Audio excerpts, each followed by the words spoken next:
King of Gods. By Fast Food Restaurant, Kabanata 841.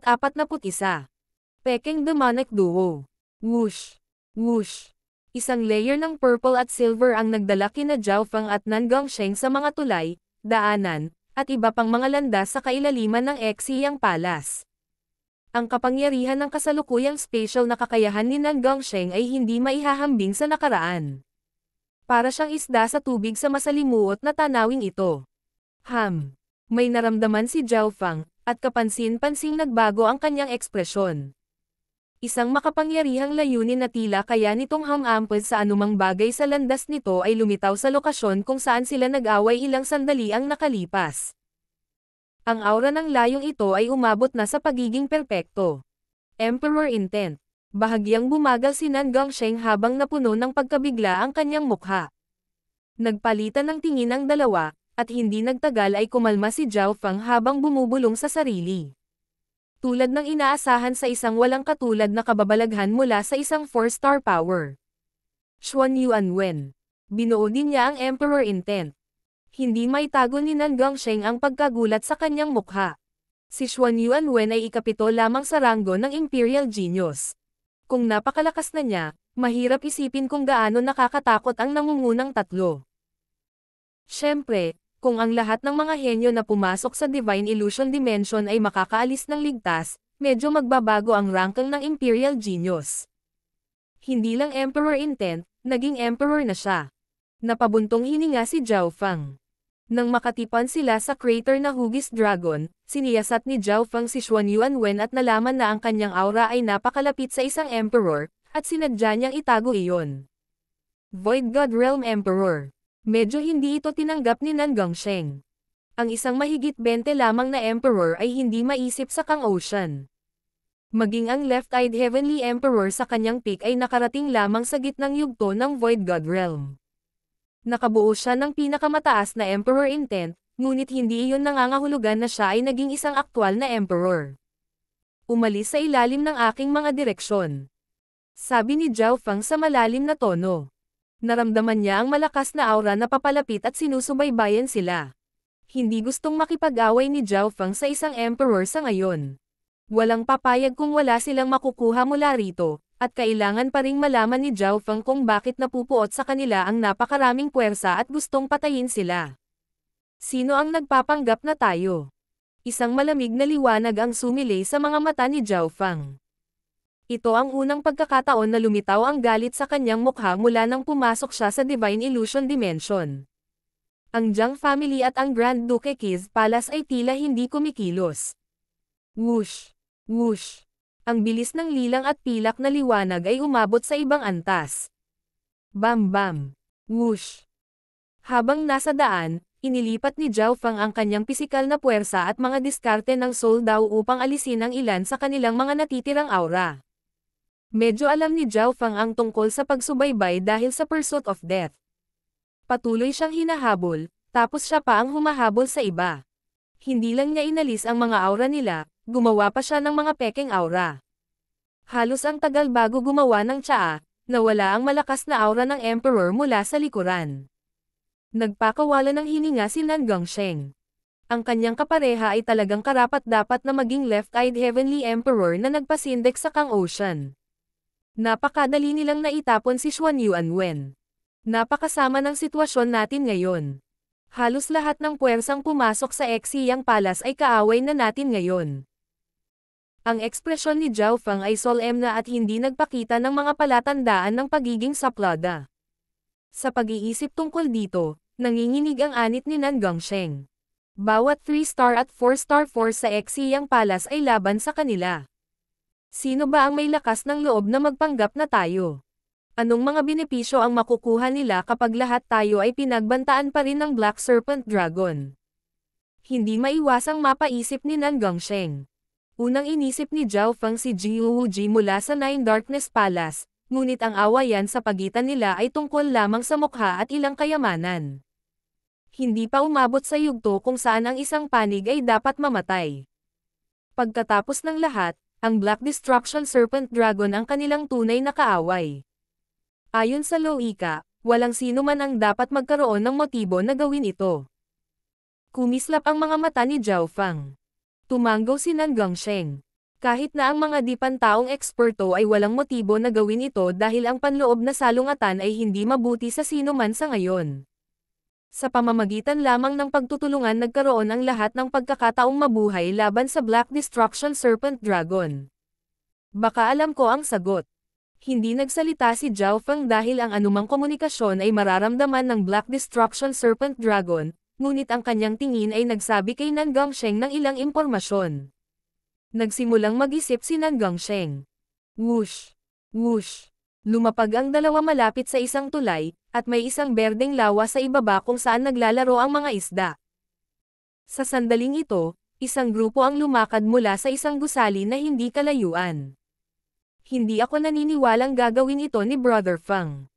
Ang malamig na boses ng isang babae ang umalangaw mula sa grupo. Ang kanyang boses ay lubhang mapagpasyahan. Zhao Yufei, nakita nating lahat.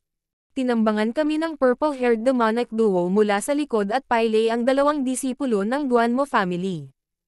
Isa sa kanila ang kapatid ko. Galit na sabi ng isang lalaking naka-black robe. Nagningning ang magnificent power mula sa kanyang katawan habang kumukulo ang kanyang emosyon. Parang naging hari lang siya kanina. Yufei, Duanmo Yu, ano man ang mangyari, hindi tayo mag-aaway. Sabi ng matanda na nakasuot ng berdeng damit. Ang grupong ito ay mula sa Duanmo family, isa sa 8 big families. Kung ikukumpara bago sila pumasok sa Divine Illusion Dimension, ang Duanmo family ay may isa pang hari, ngunit ang taong may pinakamalakas na aura ay ang mala-diyosa pa rin na si Zhao Yufei. Ang kanyang aura ay malapit sa isang peak-tier king. Yufei. Sa ilalim ng tulay, naging malungkot ang ekspresyon ni Zhao Fang. Hindi na niya ito kinaya. Hindi niya akalain na tambangan pa ng peking purple-haired demonic duo ang Duanmo family. Seng. Sa isang iglap, lumitaw si Zhao Fang sa harap ng grupo mula sa Duanmo family na may ligaw na lilang buhok na umiihip sa hangin. Zhao Fang. Bahagyang nagbago ang ekspresyon ni Nan Gongsheng. Hindi niya akalain na ihahayag ni Zhao Fang ang kanyang sarili, ngunit mabilis siyang sumunod sa likuran.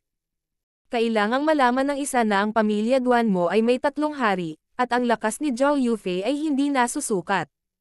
Higit pa rito, lahat ng puwersa ay maaaring makipag-ugnayan sa isa't isa sa kaibuturan ng Exiyang Palace. Purple-haired demonic duo. Ang mga mula sa pamilya Duanmo ay napuno ng galit at layuning pumatay. Ang dalawang ito ay masyadong mayabang. Hindi lang sila tinambangan kanina lang, lumalabas na sila sa harap nila.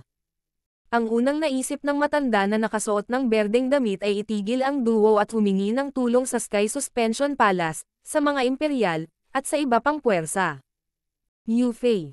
Dahan-daang ipinadala ni Zhao Fang ang isang palad patungo sa grupo mula sa pamilya Duanmo. Nanginig ang katawan ng lahat mula sa pamilya Duanmo, at naging magulo ang kanilang mga kamalayan. Nagsimulang lumabo ang lahat nang dumating sila sa isang maulap na lungsod ng mga ilusyon.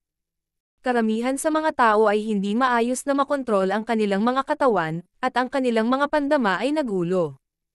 Kahit na ang isang mas matandang hari tulad ng nakatatanda sa berdeng damit ay halos hindi makabuo ng isang nagtatanggol na hadlang, ngunit ang mga mensahe na sinubukan niyang ipadala sa dimensyon ng kaluluwa ay parang mga bato na lumulubog sa karagatan. Sa isang palad lang, ang lahat mula sa Duanmo family ay nahulog sa Illusion Maze Domain ni Zhao Fang. Anong malalim na pamamaraan? Hindi maiwasan ni Nan Gongsheng na humanga. Si Zhao Yufei lang ang hindi naapektuhan ng Illusion Maze Domain. Puno ng pagtataka ang kanyang mukha habang sinulyapan niya ang mga elite ng Duanmo family na paikot-ikot. Ikaw ang tunay na Brother Fang. May kumpiyansa na sabi ni Zhao Yufei habang nakikita ang saya sa kanyang mukha. Nakataas ang isang kamay sa ere ng purple-haired youth na nasa harap niya habang ginagamit niya ang Illusion Maze Domain para paligiran ang lahat mula sa Duanmo family. Yufei, tinambangan din ng peking purple-haired demonic duo ang Duanmo family. Tanong ni Zhao Fang. Magkamukha silang dalawa. Tumanggaw si Zhao Yufei at sinabi. Nang marinig niya ang salitang peke, nagpakawala siya ng hininga. Maaari mo bang likhain muli ang nangyari? Tumigil si Zhao Fang.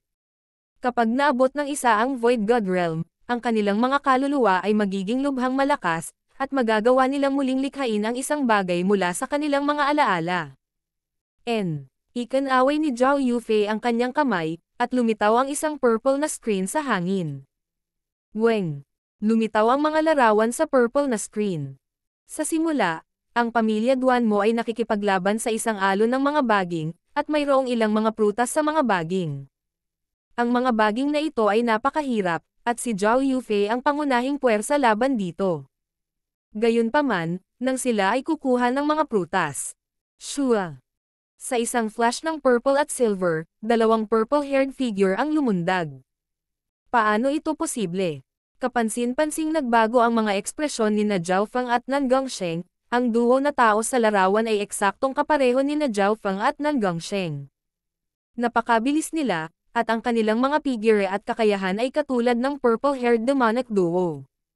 Pagkatapos ay tinambangan sila ng dalawa at ninakaw ang mga mamahaling prutas, at nagtagumpay sila dahil kinailangan ni Zhao Yufei na harapin ang mga baging. Brother Feng. Inihayag ni Zhao Yufei ang isang masakit na ekspresyon ng kawalang paniwala habang pinapanood niya ang purple-haired demonic duo na lumipad palayo. Whoosh! Isang layer ng purple at silver light ang tumakip sa dalawang figure na may purple na buhok habang sila ay nagsanib sa kalawakan at nawala. Sobrang bilis. Maaari ba ang isa sa kanila ay magpakadalubhasa din sa mga spatial techniques? Nagulat si Nan Gongsheng. Hindi masasabi ng isa ang tunay na purple-haired demonic duo mula sa Peking mula sa mga imahe lamang, lalo na kung paano sila nagtagumpay na mawala sa kalawakan. Ang hirap paniwalaan. Bulong ni Zhao Feng.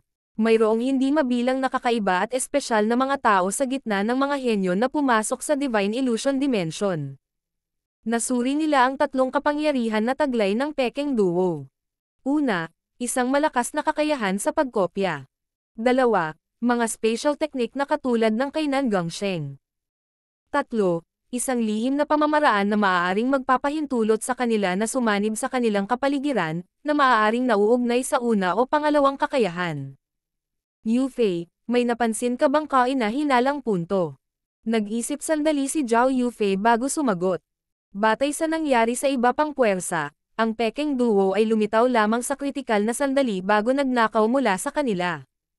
Kritikal na sandali. Nagkatinginan sina Zhao Feng at Nan Gongsheng at hindi makapaniwala. Noong nagnakaw sila sa iba noon, napakahirap na maunawaan ang tamang oras sa bawat oras. Naiintindihan ko. Ang sagot sa puso ni Zhao Feng ay nagiging mas malinaw, at ito ay naghihintay lamang na sumabog. Sa sandaling ito, isa pang grupo ang nagsimulang makita. Yufei, magkita tayo mamaya. Biglang binitawan ni Zhao Feng ang kilos ng kanyang kamay. Plop, plop. Marami sa mga elite ng pamilya Duan mo ang lumuhad sa lupa o naging hindi matatag. Whoosh! Noon lang umalis sa Illusion Maze Domain ang Elder sa Green at Company. Saan nagpunta ang purple-haired demonic duo? Bumantong hininga ang lahat, ngunit naguguluhan sila.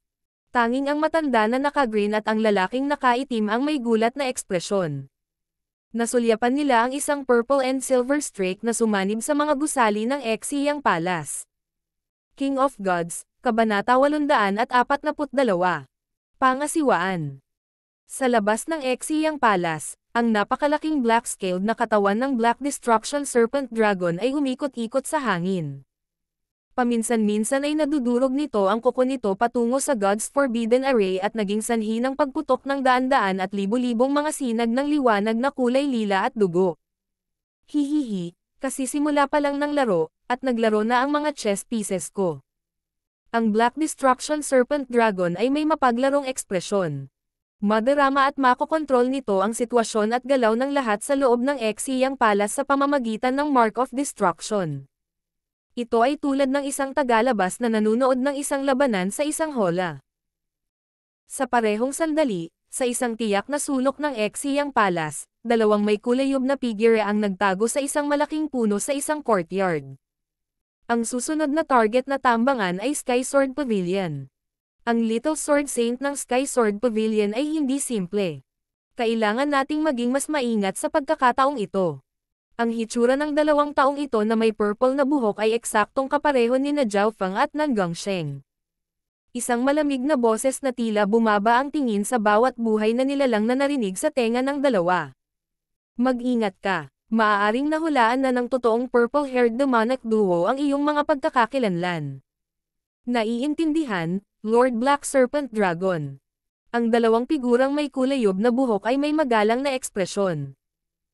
Sa sandaling ito, isang grupo mula sa Sky Sword Pavilion ang pumasok sa isang anim na panig na metal na gusali. Ang anim na panig na gusali ay ginawa mula sa isang madilim na pulang metal na materyal na naglabas ng nagninangas na aura bago pa man sila makalapit. Pagbuo ng pagpipino. Binasa ng isang lalaking may puting bigout mula sa Sky Sword Pavilion ang tatlong salita sa gusali na may kumikinang na mga mata. Nang marinig ang mga salitang iyon, nanginginig ang puso ng ilang mga henyo. Nararamdaman ko ang pagtawag ng isang banal na espada. Ang Little Sword Saint ay tila pumasok sa isang mystic state ng sword daw. Ho! Ang kanyang puting bigout at puting buhok ay biglang umihip sa hangin habang ang pag-akyat ng banal na sword intent ay lumabas mula sa kanyang mga mata. Sinong nandyan? Ang Little Sword Saint ay agad na tumalikod, at isang kalahating transparent na guhit ng nakakasilaw na 5 kulay na sword light ang tumusok patungo sa malaking tatlo sa likuran niya. Ang pag-atake na ito ay naglakbay sa parehong mga sukat ng pisikal at mental na enerhiya. Arg! Nakakatakot na atake ng espada. Nanginginig ang puso ng dalawang may kulay ube na figure sa puno. Sa sandaling iyon, ang matalim na ekspresyon ng Little Sword Saint ay tila lumaki, at ang mga sword beam na tumatakip sa kalangitan ay nagpanik sa dalawa. Ang dalawang may kulay ube na figure ay umuungol nang sila ay naging isang bahid ng lila at pilak na liwanag at mabilis na tumakbo sa isang hardin sa di kalayuan. Senior Sword Saint, ang dalawang iyon ay tila ang purple-haired demonic duo. Magalang na sabi ng isang kabataang nakaitim na tila kakapasok lang. Ang kapangyarihan ng sword daw na pinakawalan ng Little Sword Saint ngayon ay nakakatakot, at ang kanyang sword intent ay maaaring maglakbay sa parehong pisikal at mental na mga sukat ng enerhiya. Dalawa lang silang non-human brats. Ayokong sayangin ang energy ko sa kanila. Malamig na ngumisi ang Little Sword Saint at pinamunuan ang grupo mula sa Sky Sword Pavilion patungo sa anim na panig na metal na gusali na kilala bilang Building of Refinement. May mga itim na metal na pinto sa harap at likod ng anim na panig na gusali. Ang Building of Refinement na ito ay tiyak na naglalaman ng walang kapantay na sandata. Kung makuha natin ito, maaari tayong lumaban sa Black Serpent Dragon. Sabi ng Little Sword Saint sa malalim na tono, at nagsimulang suriin ng mga elite ng Sky Sword Pavilion ang lugar. Makalipas ang ilang sandali. Whoosh! Whoosh! Whoosh! Ang isa pang grupo ay lumapag sa harap ng Building of Refinement, at ang kanilang puwersa ay mas malakas kaysa sa Sky Sword Pavilion. Great Gun Imperials. Isang sword light ang tila kumislap sa mga mata ng malamig na babaeng sword cultivator mula sa Sky Sword Pavilion. Sa katunayan, ang mga figure ng ika-8 prinsipe, ang ika-9 na prinsipe, ang ika-13 prinsipe, at ang kumpanya ay nakita. Naramdaman ng may Sacred Emperor's Sword ang isang malakas na sword intent dito. Tumaas ang kilay ng ika-13 prinsipe habang sinisiyasat ang anim na panig na metal na gusali. Hihihi. Ang spiritual connection rat sa balikat ni Luozon ay naglabas ng nasa sabik na tunog. Mukhang tiyak na naglalaman ang Building of Refinement na ito ng mahalagang kayamanan ng sword daw, naisip ng 8th Prince. Sinimulan din ng mga Great Gun Imperial na siyasatin ang Building of Refinement, at nakita ng isang master ng panday ng imperial na may depekto sa God's Forbidden Array sa paligid nito. Sa katunayan, kung kompleto ang God's Forbidden Array, hindi natin mararamdaman ang aura ng mga kayamanan sa loob. May ngiti sa mukha ang master ng panday. Sa isang sulok ng malayong hardin. Nakakatakot ang matandang iyon. Nagkatinginan ang dalawang may kulay ube na figure habang napuno ng solemna ang kanilang mga mukha. Shua! Shua! Sa isang iglap, ang dalawang figure na may purple na buhok ay naging dalawang hindi tao na lalaki. Ang isa sa kanila ay natatakpan ng asol na kaliskis at may asol na sungay, katulad ng lahi ng Serpent Dragon. Ang iba pang hindi tao na lalaki ay may isang pares ng earthen dilaw na sungay at isang pares ng beady green na mata. Siya ay binubuo ng berdeng kalamnan. Ang matandang iyon ay malamang na ang pinakamalakas at nakakatakot sa lahat ng pumasok mula sa labas ng mundo. Sabi ng Blue Serpent King sa isang maingat na tono. Nakakatakot siya. Hindi pa ganap na nakaka-recover ang beady green-eyed non-human male. Kahit na ang Void God Realm Emperors ay maaaring hindi niya kapareha. Kahit ang kakayahan ng Thousand Changes Dragon Bloodline ko ay hindi nakaligtas sa kanyang mga mata. Hindi naman kailangang magmadali. Ang Little Sword Saint ay may mga kahinaan din. Dati siya ay isang Peak Emperor na nagkaroon ng pagkakataong makapasok sa Mystic Light Realm, ngunit ngayong naabot na niya ang katapusan ng kanyang lifespan, ang kanyang life force at kaluluwa ay nalalanta, at ang kanyang cultivation ay bumaba. Anumang makapangyarihang galaw ay uubusin ang kanyang puwersa sa buhay at lakas ng kaluluwa. Sabi ni Wei Jing. Nakarinig si Wei Jing ng mga kwento tungkol sa puting bigot na Little Sword Saint. Ito ay tiyak na isang himala. Noong nagsimula palang maglinang ang Little Sword Saint, ang kanyang talento ay napaka-normal, at maaari pa itong ituring na basura. Gayunpaman, ang kanyang pag-unawa sa sword daw ay umabot sa isang nakakatakot na yugto, at nagawa niyang maging isang emperor pagkatapos ng hindi mabilang na mga taon ng pagsisikap. Gayunpaman, pagkatapos ng isang malaking labanan kung saan napatay niya ang isang Mystic Light Realm Sacred Lord, nagsimulang lante ang puwersa at kaluluwa ng Little Sword Saint. Ang Little Sword Saint ay umaasa sa kanyang makapangyarihang sword daw intent at iba't ibang mga kayamanan upang pabagalin ang bilis ng kanyang nalalante na puwersa ng buhay at kaluluwa, ngunit kung hindi siya makahanap ng anumang mga kayamanan na lumalaban sa langit sa Divine Illusion Dimension, ang Little Sword Saint ay hindi mabubuhay ng higit sa 3 taon. Ang Building of Refinement ay maaaring naglalaman ng hindi masamang banal na sandata o kayamanan. Hindi ninyo dapat palampasin ang pagkakataong ito. Biglang tumunog ang boses ng Black Serpent Dragon sa kanilang isipan. Banal na sandata o kayamanan.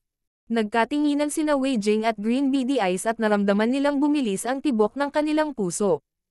Ang Black Destruction Serpent Dragon ay may medyo mataas na pamantayan, kaya ang hindi masama ay tiyak na hindi magiging isang bagay na simple. Ang mungkahi ng Black Serpent Dragon ay nagpaiwan sa dalawa, na aalis na sana. Magkakaroon tayo ng pagkakataong makalusot kapag marami na ang tao. Hanggat hindi ginagamit ng Little Sword Saint ang kanyang sword intent laban sa atin, walang sino man ang dapat na makakita sa atin. Tumango si Green Beady Eyes. Sa tulong ng Black Destruction Serpent Dragon, ang dalawang hindi tao ay parang isda sa tubig sa loob ng Exiyang Palace. Gayunpaman, habang ginagawa ng dalawa ang kanilang mga plano, isang nakakagulat na eksena ang lumitaw. Iyon. Itinaas ni Green Beady Eyes ang kanyang mga mata at tumingin sa langit. Kasabay nito, ang mga miyembro mula sa Sky Sword Pavilion at ang mga imperial sa harap ng 6 na panig na metal na gusali ay tumangala lahat na parang may naramdaman sila. Isang transparent na purple na Eye of Heaven ang lumitaw sa kalangitan at malamig na tumingin sa ibaba na parang ang heavenly daw mismo. Nanginig ang puso ng Little Sword Saint habang nakatingin sa Eye of Heaven. Hindi siya makakita sa Eye of Heaven kahit na sa kanyang sword intent. Ang mata na iyon. Naramdaman ng ikawalong prinsipe na pamilyar ang mata na ito. Hihihi. Ang spiritual connection rat sa balikat ni Luo Zun ay nagsimulang manginig sa takot habang ang Eye of Heaven ay nakatingin sa ibaba. Sa harap ng 6 na panig na gusali, lahat ng mga henyo at elite ay tahimik. Ang Eye of Heaven ay tumingin sa ibaba na may hindi masusungit na mental energy pressure. Kahit ang Little Sword Saint ay nakaramdam ng pressure. Sa malayong hardin. Anong uri ng pag-iral iyan? Naramdaman ni Wei Jing at Green Beady Eyes ang lamig at presyon mula sa Eye of Heaven, at tumindig ang kanilang mga balahibo. Parang nakatingin sa kanila ang Eye of Heaven. Shua! Isang maraming kulay na liwanag ang kumislap sa paligid ng Green Beady Eyes. Sa sumunod na sandali, nawala sina Green Beady Eyes at Wei Jing. Makalipas ang ilang hininga, nagpanggap ang dalawa bilang dalawang maliliit na puno na nagtago sa hardin. Isang malamig na boses ang tumunog sa tabi ng kanilang mga tainga kasabay ng pagsabog ng mental energy. Lumalabas ang malamig na pawis sa noo ni Wei Jing at Green Beady Eyes. Shua! Sa kabutihang palad para sa kanila, ang Eye of Heaven ay huminto lamang ng ilang saglit, na parabang nakatingin lamang ito sa ibaba mula sa itaas. Lord Black Serpent Dragon, ang mata na iyon. Ano? Hindi maiwasang magtanong ni Green Beady Eyes habang tumatayo ang kanyang mga balahibo. Bagamat ang Eye of Heaven ay mukhang wala itong nakakasakit na kakayahan, nagbigay ito sa dalawa ng isang mapanganib na pakiramdam. Langgam, nililigawan mo si kamatayan. Ang galit na dagandong ng Black Destruction Serpent Dragon ay tumunog sa tabi ng kanilang mga tainga. Naramdaman ni Wei Jing at Green Beady Eyes ang kanilang dugo na nanginginig. Sa ibang lugar sa Exiyang Palace, sa tabi ng God's Forbidden Array. Shua. Isang transparent na purple na Eye of Heaven ang nakaharap sa Black Destruction Serpent Dragon, na pinaghiwalay lamang ng God's Forbidden Array. Mental Energy Spike. Isang purple spike ang bumaril mula sa Eye of Heaven at tumusok sa kaluluwa ng Black Serpent Dragon. Ang Black Destruction Serpent Dragon ay hindi nasaktan, ngunit ito ay nagalit. Isang napakaraming langgam ang nangahas na salakayin ang isang Mar-Angel na nilalang mula sa Destruction Dragon Race. Boom! Hinampas ng Black Destruction Serpent Dragon ang kuko nito pasulong, ngunit naharang ito ng God's Forbidden Array. Ang God's Forbidden Array ay lubhang kakaiba. Ang mga pag-atake mula sa labas ay haharangen, ngunit ang mga pag-atake mula sa loob ay hindi maaapektuhan. Void Space Eye Slash. Isang 2 yarda ang haba na talam na may immortal at walang kamatayang aura ng God Tribulation Lightning na hiniwa sa ulo ng Black Serpent Dragon. Shoo! Isang mahinang marka na kumukuha ng dugo ang lumitaw sa balat ng ulo ng Black Destruction Serpent Dragon, ngunit agad itong gumaling. Boom! Ang Black Serpent Dragon ay nakipagsagupaan sa napakalaking katawan nito laban sa God's Forbidden Array, at ang dagandong nito ay nagpaalerto sa lahat ng mga henyo at elite na may Mark of Destruction sa loob ng Exiyang Palace. Dahil ang koneksyon sa pagitan ni Wei Jing at Green Beady Eyes ay napakahigpit sa Black Serpent Dragon, ang kanilang dugo ay umikot, at halos maubos sila ng dugo. Shua! Ang Eye of Heaven ay nanatili lamang sa loob ng Exiyang Palace para sa ilang paghinga at nagpakawala ng ilang pag-atake bago mabilis na nawala. Tulad ng inaasahan, ang katawan ng isang Destruction Dragon. Sa loob ng underground cellar sa kailaliman ng Exiyang Palace, dahan-daang iminulat ni Zhao Feng ang kanyang mga mata. Anong nangyari ngayon lang? Narinig ni Nanggang Sheng ang dagandong ng Black Serpent Dragon mula sa Mark of Destruction sa kanyang katawan, pati na rin ang isang nasusunog na sensasyon. Hindi niya alam na ginamit lang ni Zhao Feng ang Eye of Heaven para tingnan at ang buong Exiyang Palace at atakihin ang Black Serpent Dragon para subukan ang mga kakayahan nito. King of Gods, Kabanata 843. Paglutas ng marka. Ito ang unang pagkakataon na ginamit ni Zhao Feng ang Eye of Heaven sa loob ng ilang taon. Ang dahilan kung bakit niya ito ginawa ngayon ay hindi para ipakita ang kanyang lakas sa ibang puwersa o hamanin ang walang kapantay na Black Destruction Serpent Dragon. Isa lang ang layunin niya, at iyon ay ang pangasiwaan ang sitwasyon ng buong Exiyang Palace.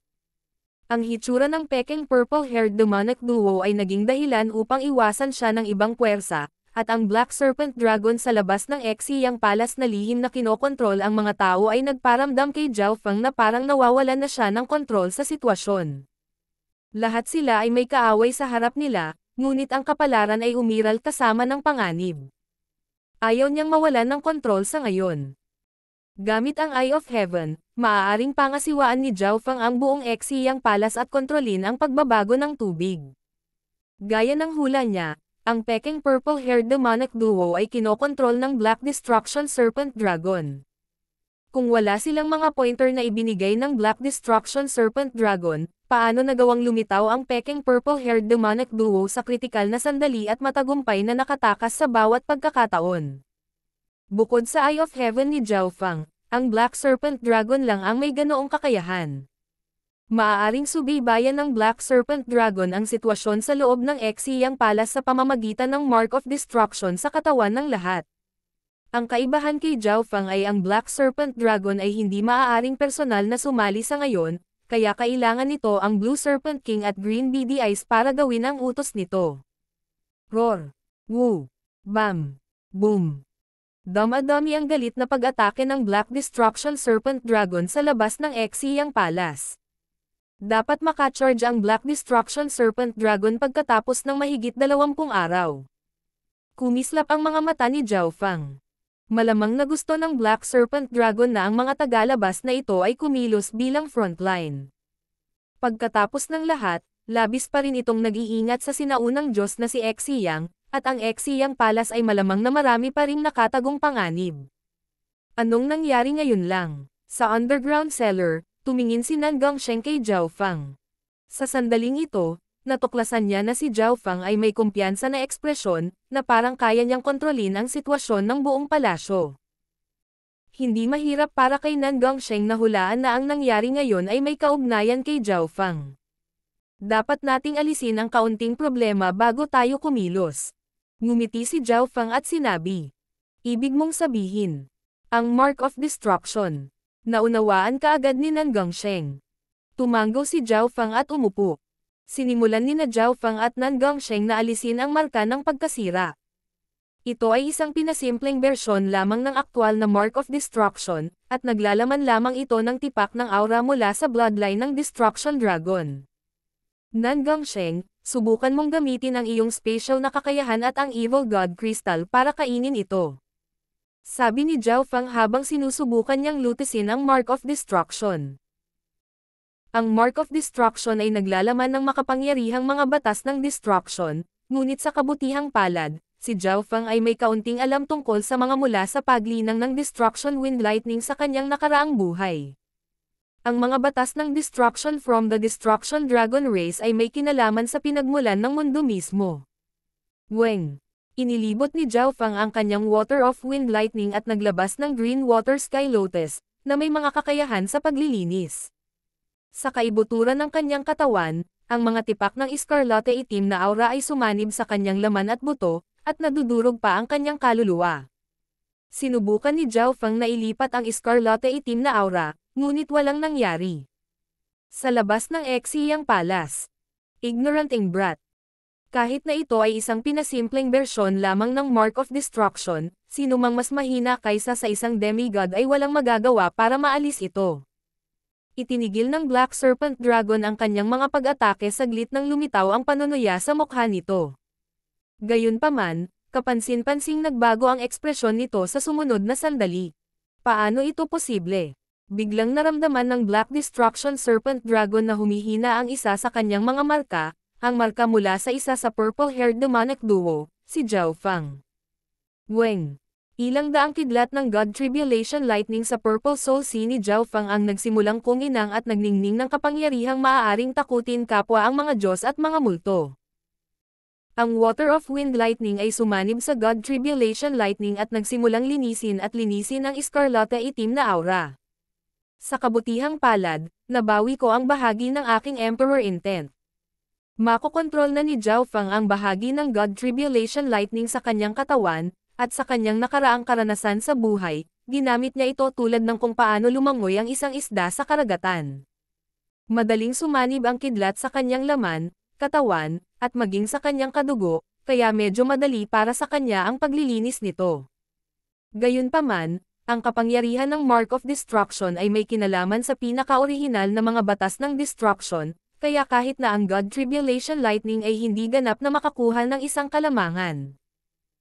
Ang pangunahing bentahe ni Zhao Fang ay ito ang kanyang katawan habang ang Mark of Destruction ay walang reinforcements. Makalipas ang isang oras, nagawa ni Zhao Fang na pilitin ang Mark of Destruction sa isang sulok, at ginamit niya ang Water of Wind Lightning, na kung saan ang God Tribulation Lightning ay sumanib dito, upang selyuhan ito at dahan-daang gilingin ito pababa. Sa puntong ito, matutulungan na rin niya si Nan Gongsheng na pangasiwaan ang kanyang Mark of Destruction. Dahil si Nan Gongsheng ay napakatalino sa mga special na batas at may kapangyarihan din ang Evil God Crystal, maaari niyang banta talaga ang Mark of Destruction sa isang tiyak na antas. Gayunpaman, wala siyang God Spiritual Eye, kaya hindi niya malinaw na maramdaman kung nasaan ang Mark of Destruction sa kanyang katawan. Ang isa sa mga kamay ni Zhao Fang ay dumapo sa balikat ni Nan Gongsheng, at agad na nagbago ang kanyang sentido. Damang-dama na niya ngayon ang aura ng Mark of Destruction.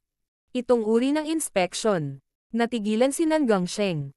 Ibinahagi ni Zhao Fang ang pandaman ng kanyang god spiritual ay kay Nan Gongsheng. Ang malabong pandaman ni Nan Gongsheng patungo sa marka ng pagkawasak ay agad na naging daan-daang beses na mas malinaw. Agad niyang pinalibot ang isang layer ng masamang purple and silver na liwanag na mabilis na bumabalot sa eskarlate itim na aura at nagsimulang lamunin ito. Weng! Ang evil god crystal sa katawan ni Nan Gongsheng ay naglabas ng masamang purple na glow, at ang malakas na aura na nagmumula dito ay naging dahilan upang maging si Zhao Fang ay nahihirapang huminga. Gaya ng inaasahan sa isang tunay na god crystals, naisip ni Zhao Fang. Karamihan sa mga god crystal na lumitaw sa mundo ay mga substandard na god crystals, tulad ng mga ginamit upang patakbuhin ang spiritual zone teleportation arrays. Sabi nga, ang substandard na god crystals ay naglalaman na ng halos walang katapusang kapangyarihan. Ang naglalagablab na karwahe ni Zhao Fang ay mayroong substandard na god crystal, na nagbigay dito ng halos walang katapusang enerhiya. Sa kabilang banda, nakuha ni Nan Gongsheng ang evil god crystal, na mas kakaiba. Ito ay isang tunay na Diyos crystal sa pinakamababa, at ito ay tila nabuo mula sa kapangyarihan ng Diyos ng isang evil god. Nagawa ni Nan Gongsheng na pigilan ang paglabas ng aura ng Mark of Destruction at sinimulan itong dahan-dahang gilangin.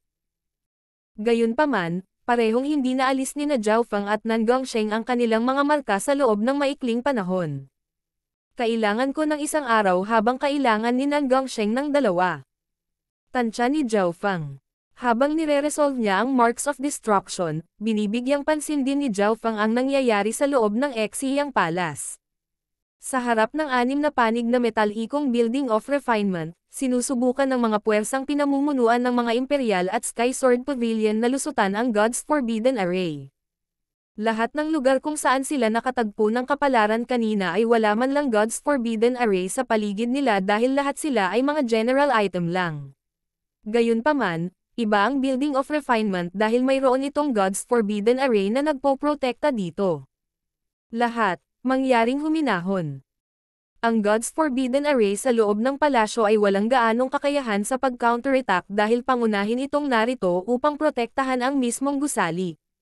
Sabi ng isang master ng Imperial Array. Bukod sa mga Imperial at Sky Sword Pavilion, naroon din ang Duanmo family, ang Cao family, Grand Duke Yuan's Palace, at iba't ibang puwersa na nagtipon sa harap ng Building of Refinement. Ang lahat ng mga grupong ito ay mayroong kahit isang Void God Realm King. Karamihan sa mga henyo at elite na nakapasok sa Exiyang Palace ay may mas marami o mas kaunting nakuhang kapalaran. Sa ngayon, ang bawat miyembro ay may kapangyarihang labanan na maihahambing sa isang malahari o isang tunay na hari, kaya hindi sila dapat maliitin. Sa tingin ko dapat tayong gumamit ng array para masira ang array. Maaari tayong bumuo ng array na kabaligtaran ng pagkilos sa array na ito at gamitin ito para palawakin ang kapintasan. Ngumiti ang array master at sinabi. Ang lahat ng puwersa ay nagpadala ng kanilang mga master ng array upang bumuo ng isang array sa harap ng Building of Refinement. Makalipas ang kalahating araw, matagumpay na naitayo ang isang complex at condensed array sa harap ng Building of Refinement. Weng! Boom boom! Isang madilim na pulang whirlpool ang kumikinang sa paligid ng Building of Refinement, at lahat ng mga kalapit na eksperto ay nakaramdam ng pagkasunog. Natuyo ang kanilang mga bibig, at para silang mga langgam na tumatakbo sa mainit na kawali. Kung nanatili ang Void God Realm Kings dito ng masyadong mahaba, baka maihaw sila. Sa kabutihang palad, ang kapintasan sa harap ng Building of Refinement ay lumalawak, at ang mga grupo ay nagpapalitan upang mapanatili ang hanay. Hindi na natin kailangan ng isang buong araw para makapasok sa Building of Refinement. Kung tama ako, dapat itong lugar kung saan kinukumpuni ang mga armas at kayamanan sa Exiyang Palace. Nakangiting sabi ng Array Master. Sa isang hardin na malayo, dalawang may kulay ube na figure ang sumanib sa mga puno at pinanood ang bawat paggalaw sa Building of Refinement. Pipili tayo ng magandang pagkakataong kumilos pagkatapos magbukas ng Building of Refinement. Ang pag-asa ay lumitaw sa mukha ng Blue Serpent King na si Wei Jing. Ang Building of Refinement ay hindi pa nagbubukas, ngunit ang aura ng mga kayamanan ay nararamdaman na. Sinabi ng Black Serpent Dragon na maaaring mayroong isang mahalagang kayamanan na nasa loob ng Building of Refinement. Kasabay nito, sa harap ng isang madilim na gusaling gawa sa kahoy, ang mga henyo at elite mula sa Sky Suspension Palace na pinamumunuan ni Xuan Yuanwen at ang dalawa pang hari ay nakatayo sa harap ng isang pinto. Ang Legacy Mystic Technique ng Heaven. Bukas. Ikinaway ni Senior Marshal Brother Zug ang kanyang kamay, at isang alon ng dark green water rune ang sumanib sa pinto at nagbigay ng gintong liwanag. Si Xuan Yuanwen at ang babaeng naka-apricot robe ay parehong naglagay ng kamay sa balikat ni Senior Marshal Brother Zug. Creak. Ang pinto sa madilim na gusali ay itinulak ni Senior Marshal Brother Zug, at nakita ng lahat ang isang bungkos ng mga lumang libro na nagbibigay ng mahinang liwanag. Ang mga lumang aklat na ito ay lumutang sa gusali na parang mga bituin sa kalawakan. Mayroong hindi bababa sa ilang dosenang libong mga libro. Whoosh! Whoosh! Whoosh! Mabilis na pumasok sa madilim na silid ang mga taga-Sky Suspension Palace. G. Pagkatapos ay maingat na isinara ni Senior Marshal Brother Zug ang pinto sa bookroom.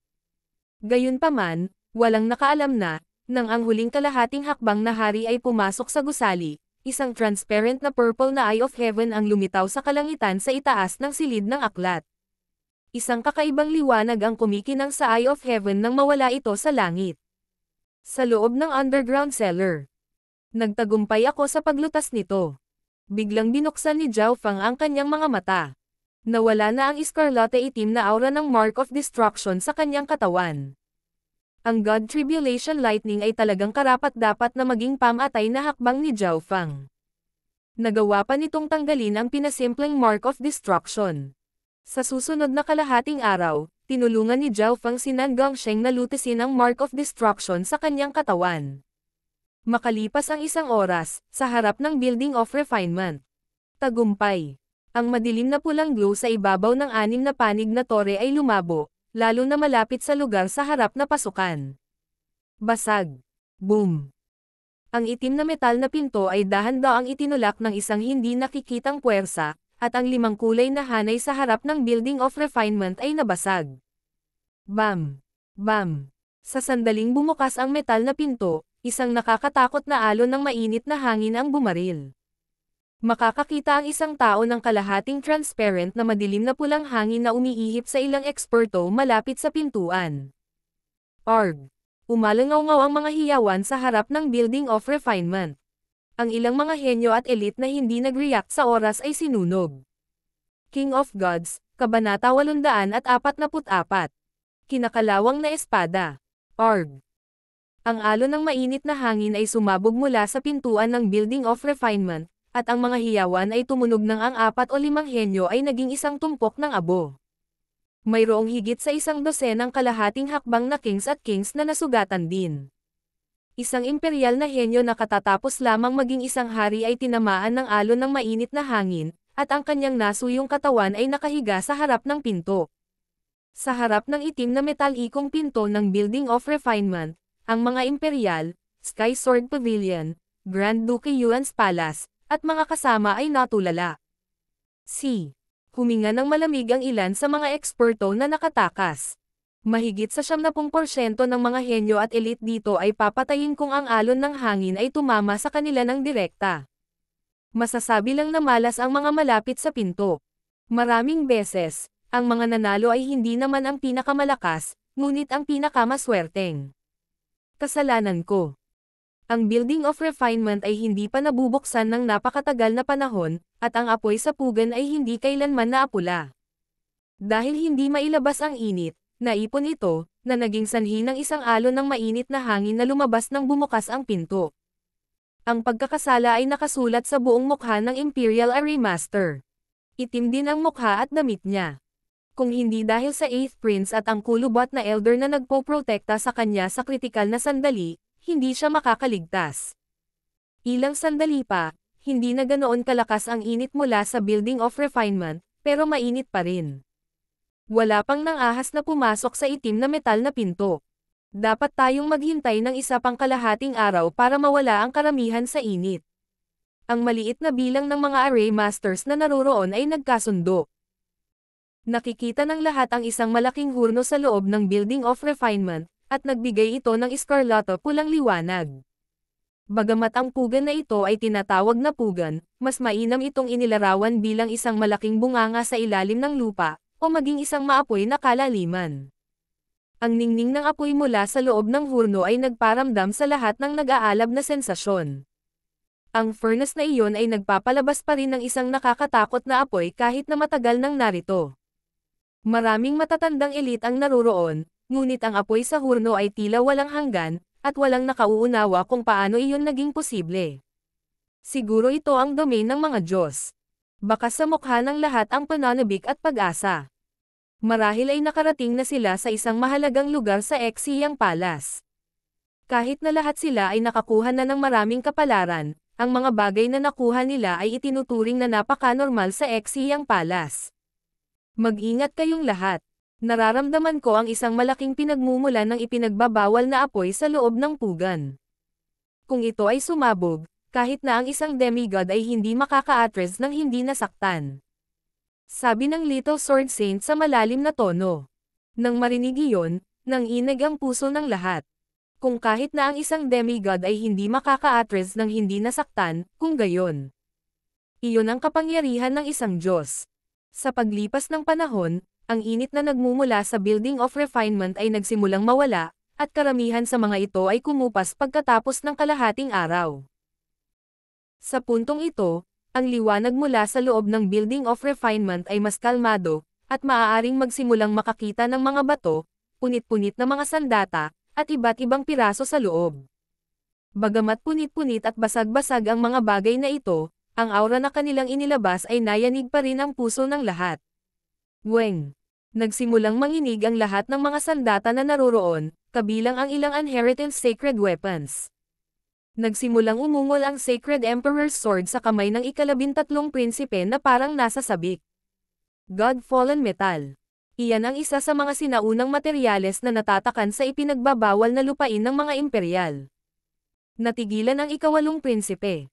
Nakilala niya na mayroong God-fallen metal sa harap ng furnace, na napakabihirang sa Great Gunlord Dynasty. Isang beses lang itong lumitaw sa bawat ilang dosenang millennia, at kailangan itong selyuhan at bantayan ng mga imperial dahil kahit na sila ay mayroon lamang ilang piraso. Ito ay isa lamang sa mga random na bato na naroroon. Ang mga materyales na katulad ng God-fallen metal ay makikita sa lahat ng dako sa harap ng furnace. Siyempre, ang mga bagay na tunay na nakaakit sa kanila ay ang mga sira-sirang armas at piraso sa lupa. Ang ilan ay kalahating kumpleto, at ang ilan ay kumpleto pa. Ang aura ng walang kapantay na sandata ay nagmula sa kailaliman ng pugan. Tanging ang Little Sword Saint, ang ika-9 na prinsipe, si Zhao Yufei, at ilang iba pa ang nakakaramdam ng aura ng kumpletong sandata sa kailaliman ng furnace. Gayunpaman, dahil ang mga aura na ito ay matagal nang narito, ang mga taong ito ay hindi nang ahas na hawakan ang anuman gamit ang kanilang mga divine senses dahil maaaring lumikha iyon ng isang hindi mapigil ang sakuna. Pagkatapos ng lahat, ito ang Building of Refinement ng Palasyo ng Diyos. Hindi katakataka kung lumitaw ang mga banal na sandata ng Heaven Grade, at maaaring mayroong ilang maalamat na ancient god weapons. Papasok muna ako. Isang matalim na kislap ng liwanag ang sumilay sa mga mata ng Little Sword Saint, at ang sword intent na tila nalampasan ang mga limitasyon ng buhay at kamatayan ay lumabas sa kanyang katawan. Seng. Sa isang iglap, ang Little Sword Saint ang unang pumasok sa Building of Refinement. Napuno ng paggalang ang mga tingin ng ilang henyo at elite sa likod. Alam ng marami na ang Little Sword Saint ay malapit na sa katapusan ng kanyang buhay at halos sumuko na sa buhay pagkatapos pumasok sa Exiyang Palace. Sundan siya. Ang mga puwersa ng Sky Sword Pavilion, ang mga imperial, ang Duanmo family, at ang kumpanya ay maingat na sumunod sa Little Sword Saint. Nagsimulang mag-apoy ang mga paa nila pagkapasok sa Building of Refinement. Arg! Dahil sa sobrang init, tumalon-talon ang maraming henyo habang nagsisisigaw. Sa sandaling ito, medyo gamaan ang pakiramdam ng mga nagtanim ng Dao of Fire, Dao of Ice, o Dao of Water. Ang mga elite na nagal-inang ng daw ng apoy ay higit na naaayon sa init habang ang mga naglilinang ng daw ng yelo o ng daw ng tubig ay mas mahusay na lumalaban sa apoy. Masyadong mainit dito. Maging ang ikalabintatlong prinsipe ay nakaramdam ng init at hindi makalaban. Bagamat siya ay naging hari pagkatapos pumasok sa Exiyang Palace, siya ay isang marangal na kapanganakan at hindi kailanman napunta sa ganoong sitwasyon noon. Sobrang init. Kahit na ang mga emperor ay may ihaw dito pagkatapos ng mahabang panahon na manatili rito. Nagsimulang pawisan at hindi mapalagay ang kalahating hakbang na Kings matapos na pumasok sa loob lamang ng ilang paghinga. Sa loob ng Building of Refinement, mas malapit ang isa sa gitna ng fire crater, mas mataas ang init. Sa sandaling ito, kakapasok lang nila sa Building of Refinement, kaya nasa gilid na sila. Hindi man lang sila malapit sa aktwal na pugan. Gayunpaman, karamihan sa mga sirang armas at materyales ay malapit sa bunganga. Anumang sirang piraso o punit-punit na sandata o random na material dito ay magiging sanhi ng 3 star at 4 na bituin na puwersa na lumaban hanggang sa kamatayan. Ang God-fallen metal na casual na nakahandusay sa lupa ay isang bagay na tinatakan at itinago ng Great Gun Imperials. Gayunpaman, ang pinakamahalagang bagay ay ang mas kumpletong mga armas. Malapit na tayo. Ang Little Sword Saint ay may ngiti na tila nakita sa buhay at kamatayan. Natatakpan siya ng puting liwanag ng espada habang hakbang-hakbang siya patungo sa pugan. Sa sandaling ito, ang sword aura mula sa Little Sword Saint ay nagpasindek sa puso ng lahat. Jang. Ang huni ng isang espada na tumutunog sa buong kaluluwa dimensyon at sa buong langit at lupa ay nagmula sa kailaliman ng Building of Refinement. Nagsimulang manginig ang dugo ng lahat at si Tru Yuan. Nakakatakot na aura ng espada. Ang huni ng espada ay nagpatigil sa mga yapot ng lahat. Pakiramdam nila ay isang malamig na espada ang tumusok sa kanilang mga puso. Nagawa nilang tumingin, at nakita nila ang isang kalawang na tansong espada na nasaksak sa lupa malapit sa pugan. Natigilan at nataranta ang lahat. Ang mukhang kalawang na espadang ito ay mukhang basura, ngunit kung titingnang mabuti, malalaman nila na ang materyal ng espadang ito ay sinaunang at tiyak na hindi simple. Jang. Ang espadang nasaksak sa lupa ay umuugong at naglabas ng malakas na aura ng sword daw na tumama sa hangin at diretso sa kaluluwa ng isang tao. Wow! Wow! Ang ilan sa mga henyo na hindi sapat ang lakas ay agad na umubo ng dugo at nasugatan. Klop! Klop! Kasabay ng init mula sa Building of Refinement, ilang half-step na kings ang nahimatay. Paano? Ang Sacred Emperor's Sword na pag-aari ng ikalabintatlong prinsipe ay nagsimulang manginig. Ang humuhuni mula sa kalawang na espada na iyon ay naging dahilan ng kahit na ang Sacred Emperor's Sword ay natakot at nag-iingat. Kahit na ang mga banal na sandata ng Heaven Grade ay hindi kayang takutin ang Sacred Emperor's Sword, at iyon ay isang punit-punit na sandata na mas mahina. Ang Great Gun Imperials ay natigilan. Ang ikawalo, ikasyam, at ikalabintatlong prinsipe ay nagkatinginan sa isa't isa dahil sa gulat. Kahit na hindi nito nagamit ang lahat ng lakas nito sa Divine Illusion Dimension, alam nila ang kahalagahan ng Sacred Emperor's Sword. Ancient God Sword. Iyon ay malamang na isang punit-punit na Ancient God Weapon. Ang tatlong prinsipe ay dumating sa isang nakakagulat na conclusion, at ang conclusion na ito ay naging mas maingat sa kanila. Kapag ang isang kayamanan ay masyadong mahalaga, ito ay talagang isang kalamidad. Ang Ancient God Weapon ay nagmula sa panahon ng Ate-Vistek, o maging sa panahon ng Immemorial. Ang gayong lakas ay lumitaw lamang sa mga alamat. Ang isang substandard na God Weapon ay lumitaw ilang libong taon na ang nakalilipas, sinira ang isang 3-star force at pinatay ang 3 Sacred Lords. Ang substandard na God Weapon na iyon ay nagmula sa isang 4-star power.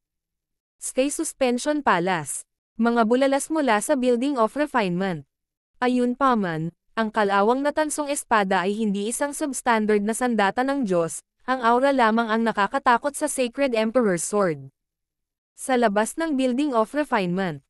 Ang aura ng Ancient God Weapon. Dalawang figure na may purple na buhok ang pumasok sa pinto ng Building of Refinement sa ilalim ng layer ng silver at purple. Purple-haired demonic duo. Ilang mga henyo at elite na hindi nakayanan ang init ay nakakasagap ng sariwang hangin sa labas, at sila ay bumulalas ng may galit nang makita ang dalawa. Gayunpaman, dahil sa init at aura ng kalawang na tansong espada, halos hindi maprotektahan ng karamihan sa mga tao ang kanilang sarili, kaya walang sino man ang nagkaroon ng lakas o motibasyon na salakayin ang purple-haired demonic duo sa sitwasyong ito. Masasabing dumating sa tamang oras ang purple-haired demonic duo. Ang Little Sword Saint, na may pinakamalakas na battle power, ay lubos na naakit sa punit-punit na Ancient God Sword at hindi maabala. Kung ang Little Sword Saint ay nakilala ang punit-punit na Ancient God Sword, siya ay walang kapantay sa mga tagalabas. Kahit na ang pagkakataon na iyon ay mababa. Kailangan nating isaalang-alang ito. Pinag-uusapan ng tatlong prinsipe ng Great Gun kung anong banta ang maaaring idulot ng tattered Ancient God Sword, pati na rin kung paano makalapit sa God-fallen metal at sa iba pang mga materyales. Kasabay nito, sa harap ng isang madilim na silid ng aklat sa kabilang panig ng palasyo ng Exiyang, ang mga mula sa Sky Suspension Palace ay nahuhulog sa mga sinaunang aklat na nagbigay ng mabituing liwanag. Ang aura ng Ancient God Weapon. Biglang iminulat ni Xuan Yuanwen ang kanyang mga mata, at isang kakaibang piraso ng jade sa kanyang dibdib ang kumikinang na may purong puting liwanag at nagsimulang manginig.